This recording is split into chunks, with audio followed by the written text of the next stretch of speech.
करता है, बीमार वही करता है, लेकिन बीमारी की बुनियादी वजह इंसान की अपनी खामी होती है, उसकी कोताही होती है।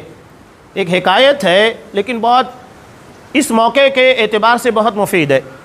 हिकायत लतीफ़ फ़ारसी की किताब है, उसी के अंदर नकल किया गया है कि एक हकीम डॉक्टर के पास एक शख्स पेट की बीमारी को लेकर पहुंचा और कहने लगा कि मेरे पेट में शदीद तकलीफ़ हो रही है।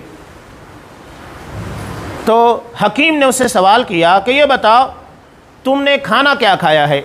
तो वो कहने लगा कुछ जली हुई रोटियां थी जिसे मैंने इस्तेमाल कर लिया है। तो हकीम ने कहा कि पहले तुम्हारी आँख का इलाज होगा। वो कहने लगा आँखें तो बिल्कुल दुरुस्त है, तकलीफ़ पेट के अंदर है, आँख में नहीं है। तो हकीम जी ने कहा कि अगर तेरी आँखें सही होती, तेरे सामने था कि रोटी जली हुई है, मुफीद नहीं है, मुज़िर है, तो उसका इस्तेमाल क्यों करता। यही मामला हमारा भी है। बहुत सारी चीज़ें हैं जिसके बारे में पता है ये सेहत के लिए हानिकारक है, नुकसानदाह है। हम बीड़ी भी इस्तेमाल करेंगे, तंबाकू भी इस्तेमाल करेंगे, उसमें तो खुला लिखा हुआ है इंजूरियस टू हेल्थ, उसके बाद भी इस्तेमाल कर रहे हैं, तो ये हमारी अपनी कोताही है। ग़िज़ाएँ उसके ऊपर लिखा है, एक्सपायरी डेट लिखी होती है, किस डेट तक आप इसको इस्तेमाल कर सकते हैं। कुरान मजीद ने सिर्फ हलाल खाने का हुक्म नहीं दिया बल्कि तय्यब खाने के बारे में कहा, यानी वो खाना जो कि हलाल होने के साथ पाकीज़ा हो, सेहत के लिए मुफीद हो, नुकसानदाह ना हो, हानिकारक ना हो।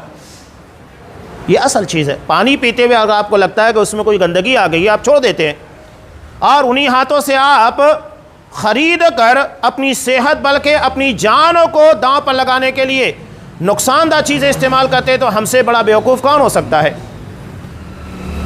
तो कुरान ने कहा कि बीमारी इसका असल मुजरिम इंसान होता है, ख़ता वो करता है, गलती वो करता है। इसलिए अगर हम खाने के बारे में आज ख़ास तौर से आप देखिए जो तरक्की याफ्ता ममालिक हैं, पानी के बारे में हर चीज़ का कंटेंट लिखा होता है, क्या कितने कैल्शियम होना चाहिए, क्या है सारी चीज़ें। जमज़म को जो दुनिया का सबसे बेहतरीन पानी करार दिया, उसकी वजह यह है कि जमज़म में सबसे ज़्यादा कैल्शियम होता है। जब उम्रा करने वाले, हज करने वाले, तवाफ़ करने वाले थक जाते हैं, जमज़म को पीते हैं, फ़ौरन फ्रेश हो जाते हैं, इसलिए कि कैल्शियम बहुत ज़्यादा है। तो आप अच्छी ग़िज़ा इस्तेमाल कीजिए, नुकसानदाह चीज़ों से बचिए, ये भी हमारे लिए ज़रूरी है। एहतियात इलाज से बेहतर है। शरीयत हमको कहती है ये नहीं कि ज़बरदस्ती ख़राब चीज़ें इस्तेमाल करें, ख़राब माहौल में जाए, उसके बाद बीमार पड़ जाए तो हम मुजरिम हैं। हमको पता है कि ये आग है, इसको छू लेंगे तो जिस्म जल जाएगा और जलने के बाद बीमारी भी हो सकती है। उसके बाद अगर आप हाथ में आग में हाथ डाल रहे हैं तो गलती आपकी है। वो तो खुले तौर के पर बताया जा रहा है कि इससे नुकसान है। तो कुरान कह रहा है कि असल गलती इंसानों की होती है जो बीमारी के बारे में तवज्जो नहीं देते। नबी करीम सल्लल्लाहु अलैहि वसल्लम ने खाने के बारे में जो आकाम ज़वाबित बताए कि इंसान पेट का 3 हिस्सा करे, एक खाने के लिए, एक सांस लेने के लिए, एक पानी के लिए। क्या हम इन सारे उसूल ज़वाबित के पर अमल करते हैं? खुद गौर कीजिएगा।